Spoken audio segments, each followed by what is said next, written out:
بسم الله الرحمن الرحيم. عن البراء رضي الله تعالى عنه قال: رأيت النبي صلى الله عليه وسلم والحسن بن علي على عاتقه يقول: اللهم إني أحبه فأحبه. رواه البخاری۔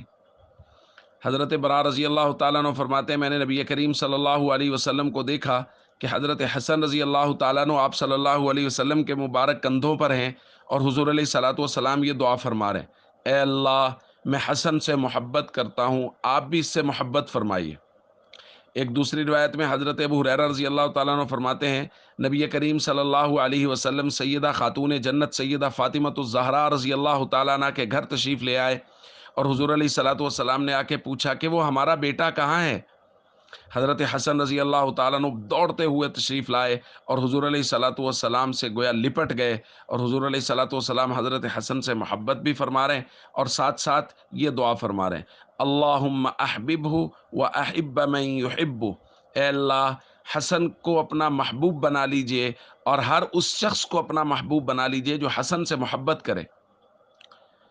دوستو، اللہ کا محبوب بننے کا آسان نسخہ یہ ہے کہ حضرت حسن رضی اللہ تعالیٰ عنہ سے ہم محبت شروع کر دیں۔ حضرت حسن رضی اللہ تعالیٰ عنہ سے جو شخص کامل محبت کرے گا، اس کے لیے اللہ کے نبی صلی اللہ علیہ وسلم کی دعا ہے کہ اے اللہ پاک اسے اپنا محبوب بنا لیجئے۔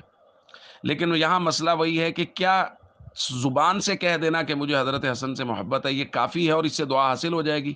نہیں دوستو، محبت ہمیشہ یاد رکھیے گا کہ محبت اپنا اثر رکھتی ہے۔